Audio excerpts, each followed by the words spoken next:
Club Radio. Club Radio. Check it out. Drop it. Club Light Radio, this is DJ Georgia Nicole, and right now I have the great privilege of having a conversation, a table talk conversation with one of our favorites here on Club Light. But this is Sivion, Elect Recordings, right there. He's in Dallas, Texas, and I'm telling you, he is a living hip-hop legend here in the Christian hip-hop scene. Sivion, go ahead and say hi to everybody. What's up, everybody? What's up, Phoenix? What's up?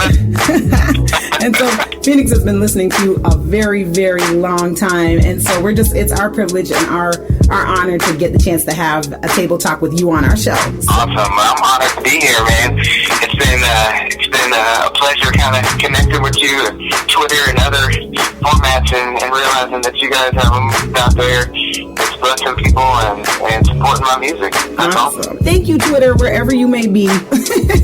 God has really definitely allowed us that opportunity, so we're happy to have you today. But yeah, so for those of you who don't know about Sivion, let's just go ahead and jump right in. Go ahead and tell them a little bit about how you started. I know that you've been around a long time, so just give them a little bit about the history of who Sivion really is as an artist. Yeah, so here's Sivion. I used to, early on after college, was in a group with my twin brother called the Fat Cats. We kind of did some things for about 5 or so years before I ended up going solo and teaming up with Deepspace5. I've been in Deepspace5 for a long time. Oh, yeah. Actually tapped in by the homies Plato and Freddie Bruno, which actually is funny because I've been doing, God-centered rap. I should call it, we'll call it Christian rap at the time, because I didn't even know there was such thing as a Christian rap genre. Right. But I was kind of doing hip-hop and had God infused into it, and then I bumped into Fred and Plato, and then they kind of let me know, well, there's like a market for this. It's not a big market, but it is a market. This was back in the late 90s, early 2000s. Mm-hmm. And so we kind of got in there and started doing collaborations with them and got into Deepspace5 and then just kind of grew from there. But it's kind of funny because I've been doing this for a long time, and Georgia, you and I were talking earlier offline about how the Christian market is so strong right now. And it's funny because when I got into it was a kind of a market of copycats, and you would see people and they would compare themselves like, well, if you like so-and-so, if you like 50 Cent, you'll like this. Exactly. Oh, that was so irritating. It was like you had to make the comparison because otherwise nobody was going to listen or nobody would know what they were getting into because they were like, well, it's Christian rap. But now it's like the opposite to me. It's like, the Christian rappers and the producers and DJs are all so much doper now than they ever before, and so much more legitimate as far as just, you can listen to a Christian rap song nowadays and be like, that's legitimate talent, right? That's not just somebody that likes rap and got saved and decided, well, I like rap, not saved, so let me do Christian rap. Exactly. People called to do it, it's called to do great things. I mean, you look at Andy Mignone and Lecrae and Propaganda, like those guys are, and Beautiful Eulogy, like those guys are all like legitimately talented artists. And so it's like a paradigm shift now. I listen to Christian rap and then I listen to like the counterparts on the secular side, and I'm like, some of these guys on the secular side don't have talent. So they true. shouldn't be doing it, because there's a lot of cats obviously do, but there's a whole bunch that, comparatively speaking to some of the heartfelt music you hear on the Christian side that's full of talent, you're like, wow, these guys are really not bringing it like they could. Oh, you're not kidding, because I'm telling you, when you think about it, we used to look to hip hop for the realness and some answers to some degree, and all of a sudden that transition took place where I guess corporate just kind of got a hold of it, and now everything is what they think you want to hear. And so when you're looking at Christian artists, and I say this very often, this is where honesty really should exist. And so when you're seeing honest people doing with honest talent, really communicating messages, these messages actually reach everybody. If you're listening, it's not just, Jesus rap and we just preach the sermon. They're actually reaching you with message and content and stuff that's speaking to like God in everyday life. And I find that in your music, there's a lot of that. I couldn't agree more. I mean, part of the problem when I first got into Christian rap was the propensity to do do songs, like just really churchy songs that only the people in your congregation will understand because you're quoting so many scriptures and using so many, like literally quoting the Matthew 26. Right. Like, if, somebody on the street, they're not going to understand that if they're not reading the Bible. So the fact that half of your rap is just the actual reference numbers of the books of the Bible, that doesn't mean anything to them. But the message within the scriptures being relayed in a real life way as it pertains to your life and how it's effective on your life, people connect with that. And you hear that more from the artists nowadays. It's like they know that they don't have to preach in order for their spiritual conviction to come through their lyrics. So in order to reach, outside the church walls, they're just giving it to you straight, honest music from the heart, from the spirit, and whatever that may look like, but when God writes it through you, when the spirit moves, and people are being touched by it, and that's why you see a Lecrae getting Grammys and on Sway and Tech and like on these secular avenues, people are interested because they're in awe of what they're hearing and trying to figure him out. What's really behind all that? Oh, so true. That's so true. That's exactly what's behind it. What's behind it? It's awesome. And now? Here's a question for you. I'm going to play the other side of that coin, just because. Now, do you feel that there are, let's say, Christian hip hop artists or artists that are Christian, as they might call themselves, that might take that other side too far and not say enough of the gospel? Do you find any of that going on at all? The only time I have a problem with it when it's like just clearly not gospel is if the message is contradictory. Mm-hmm. So like if I don't mind if you're speaking from the heart and you don't say Jesus' name one single time, but I can feel the spirit moving through your music, I don't have a problem with it. Your message in your music is not contradictory to the Bible, and it's just a real life practical message from the heart. You can still feel the spirit in it, especially if you know that the person is a Christian. You hear it. You would say, okay, yeah. Now if you don't know the person is a Christian, you'll probably still feel like there's something different about their music.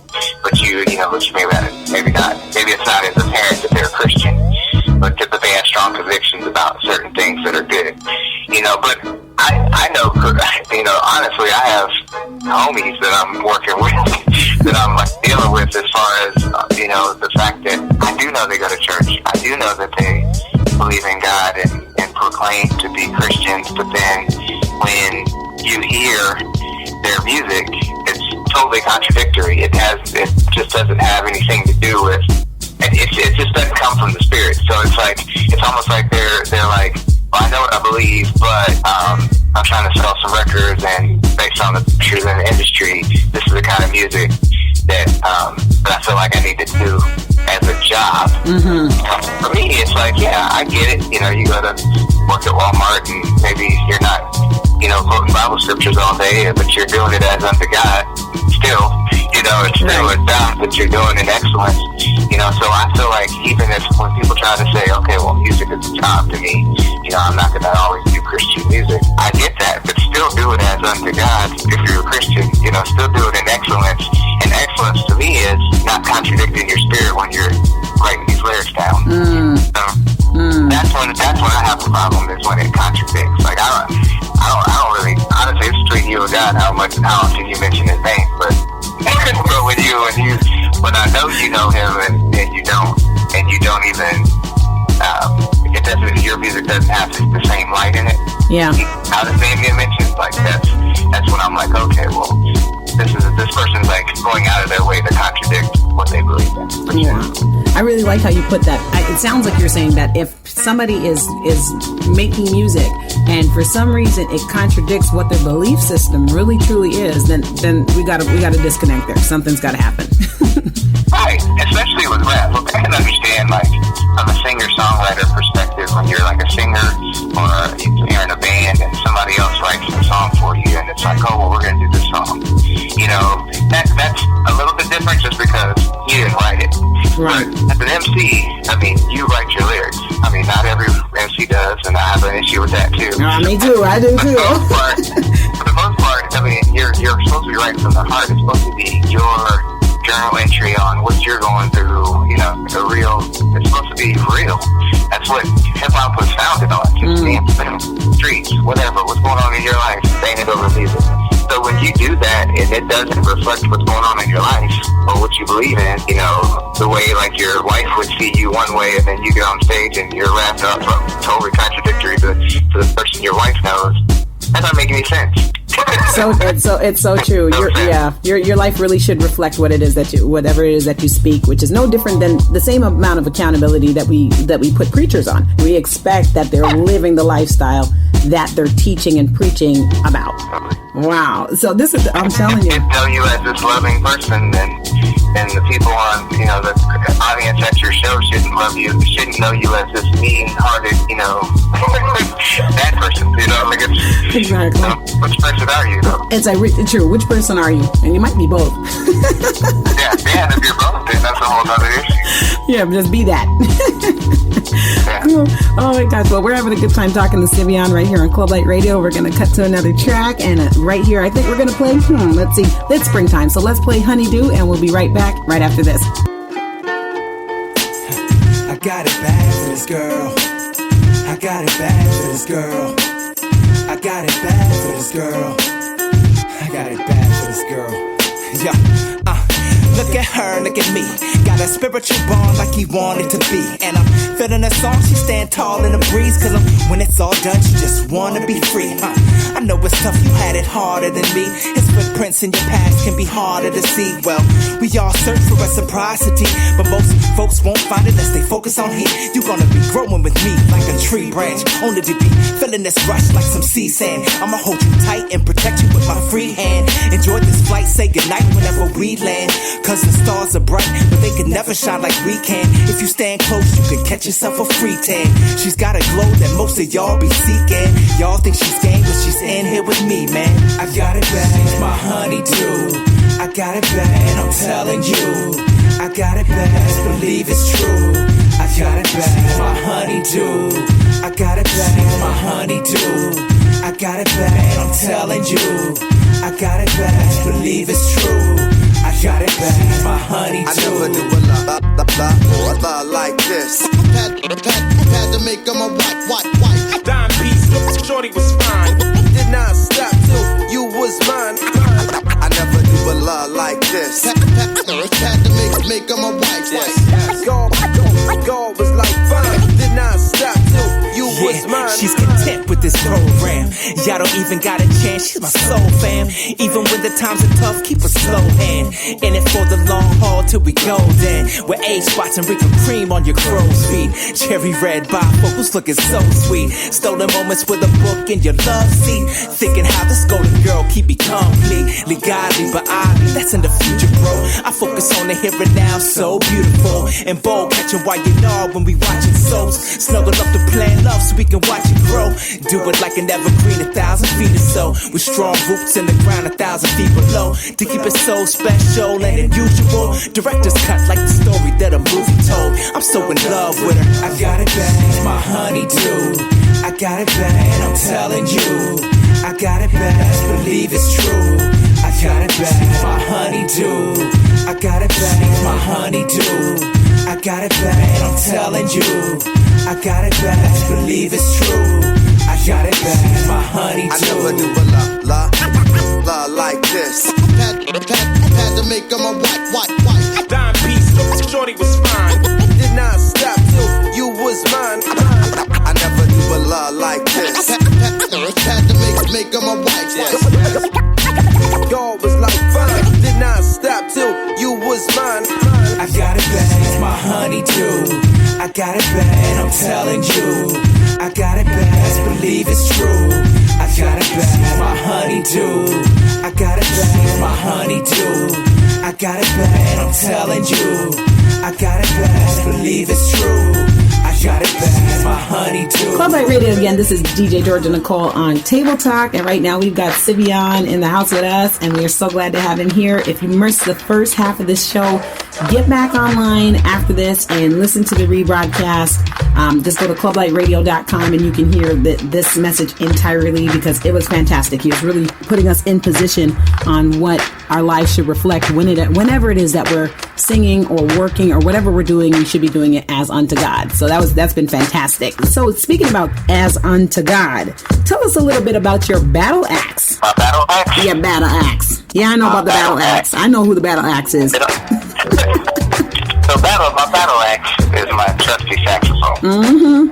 That is my homie from way back in the day. I started playing sax when I was in 7th grade, and my dad was really deep into jazz, so I had a really deep jazz upbringing as far as just listening to Miles Davis, John Coltrane, Cannonball Adderley, Sonny Rollins, like just all the greats, Herbie Hancock, like Art Blakey, like whoever you could think of, Sonny Liston, whatever. So we would listen to all these records at home, and so I had it in my DNA somewhere, like as a base. So then when I got older, I was like, I want to play an instrument. And at first I tried playing the euphonium, which is like a tuba, which didn't make any sense. That's at all. My great teachers didn't make any sense. I have any euphonium players, which I don't know what I want to do, so that's what they handed me. I played that. You're going to be the world's greatest euphonium player too, I'm sure.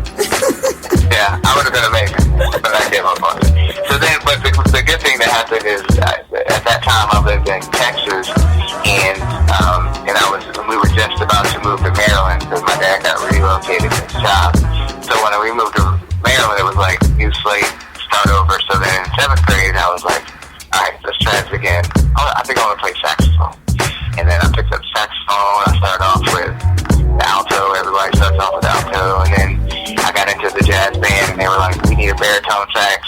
So then I started playing baritone sax, and I was pretty mean baritone sax for a minute. I used to love playing baritone sax. That was my instrument. I'm jealous. Oh, yeah, I'm jealous. I would love it because I didn't have to stand up. When you're in a song that like features the baritone playing the low notes, there's something so beautiful about that. You can really shine.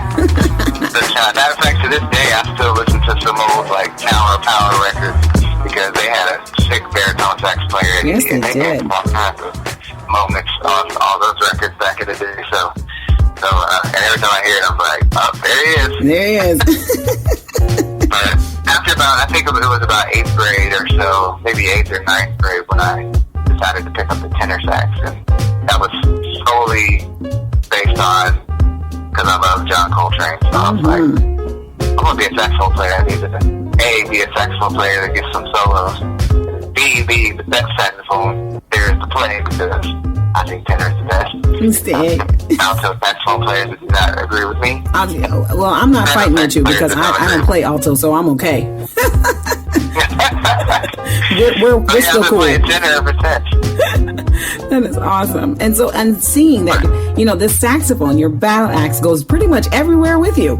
Yeah, it's funny. There was a downtime when I wasn't taking my battle axe everywhere with me, but she got lonely, and then she ended up. My son was bringing her out to the car one time before a gig, and bumped up against the wall and messed up one of her pads, and I had a little downtime when I had to get her fixed. Got her fixed right before South by Southwest. Played it at South by Southwest. Realized how rusty I was, and have since committed to getting my practice game back up. Wow. So you just made mention that you're at South by Southwest. Tell us about your showcase at South by Southwest. Yeah, I think it could be the month for sure. Thousands upon thousands of people. I think the first week they do like a media kind of thing, and then the second week they do music. And so I was fortunate to be invited to do a showcase for a music group called musicgorilla.com. It's kind of a website that creates opportunities for licensing and exposure for artists that are looking to kind of take their career to the next level. So it was kind of an honor for them to ask me to do it. And most of the stuff that they do is not hip-hop. For them to invite a hip-hop artist out was kind of big. Yeah, that's awesome. I went out there Saturday, March 21st, and did a showcase for them. nice long 45-minute set of a bunch of people, gained some new fans and friends. Hey. Tagged me on Facebook. Hey. I had this one lady came up to me at the end of my set. She was like, "Did you say Yeshua?" I was like, "Yeah." She's like, wow. "Oh my gosh!" Like, not this. And then, I gave her a CD and we took some pictures. And she's been jumping in on posts ever since. So it's awesome when you can like connect with somebody that way. And, at first they don't realize you. And then all of a sudden you say something, they're like, "Whoa, wait a minute. I heard something in your music that I don't normally hear in the other rap I listen to." Is that something? Because people are really looking. People are really truly searching. And so when you put those nuggets in there and people find them, it's like when the word talks about that man that found the treasure, and then when he found it, he did not want to let it go. It was the most precious thing to him. And I find that's really, and that's the art of what happens here with Christian hip hop. Would you agree? I would agree. I would definitely agree. I think one of the things I love most about hip hop in general is like listening to lyrics and then catching those hidden meanings like later on after you've listened to something like 20 times and you catch a line, you're like, "Oh snap, I just got that." Yeah. It's like the coolest thing ever because it's like a little treasure. You just yeah.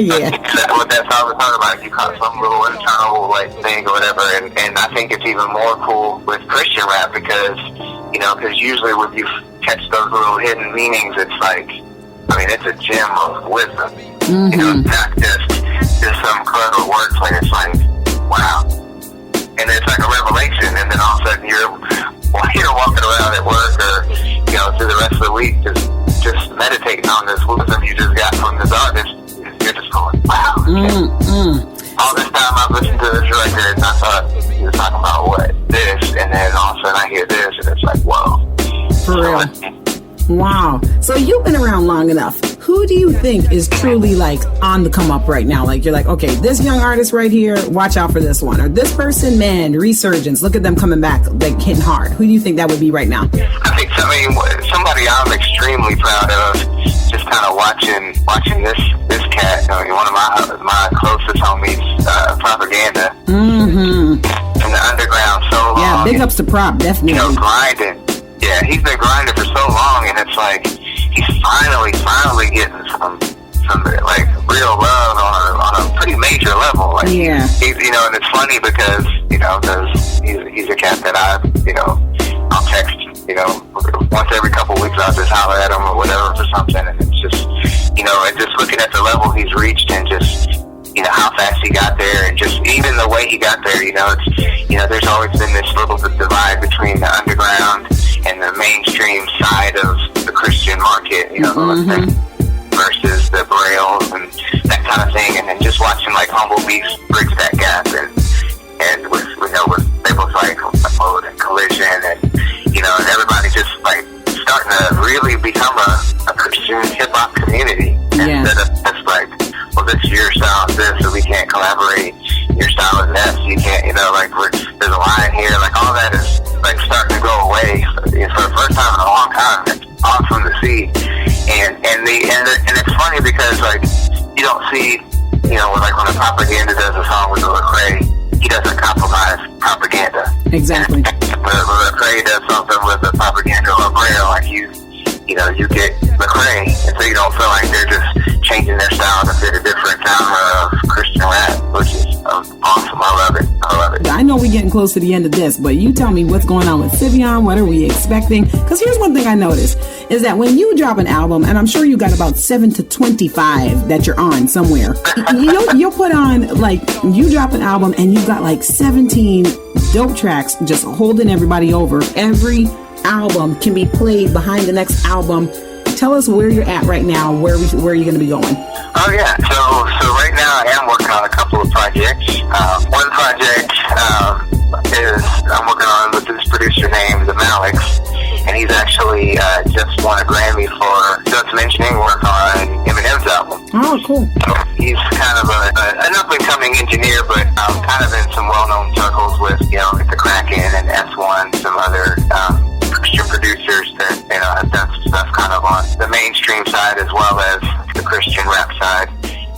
So being able to connect with him and work on a project, and that's a blessing in and of itself because it sounds amazing. Because he's a Grammy-winning engineer. Yeah. But and then I'm working on another project with a producer named Jock. It's affiliate. Both of these projects, you guys are going to be in for a treat because from a stylistic standpoint, it's kind of a vibe. Well, you're going to get vintage Sivion, but the production from these two producers pull it out of me in a different way than you probably heard. Projects. Stuff that's coming out of the beats based on the beats that I'm working with, it's stretching me. It's stretching me to another level, and I can't wait to share it with the world because it's pretty dope what God's doing right now. So, well, we're looking forward to that. Oh, I'm so tuned. Trust me, we're always tuned. but yeah, I'm hoping, God willing, that at least one of those projects will drop this year. Well, you better tell the people how to follow you so we know when this is coming out. Oh yeah. Follow me on Twitter, Instagram, and Facebook. Sivion DS5. That's Sivion, and then D as in David, S as in Sam, 5, or D as in Deep, S as in Space 5. That's what I'm talking about. So yeah, just follow me in any of those. I'm easy to find. Follow me. I try to keep people up to speed with what's going on, and I'll be dropping little teasers here soon on some of the new projects. So well, we definitely send it our way. Please try to send it our way. Well, we will find you. Don't worry, we will find you. Absolutely. Wouldn't have it any other way, Georgia. Oh, thank you for coming and hanging out with us today. And so this has been such a joy, and I hope we get to do it again soon. And this is us again, Club Light Radio. And just don't forget to stay in contact with us, all things Club Light Radio at clublightradio.com. And we'll see y'all next week.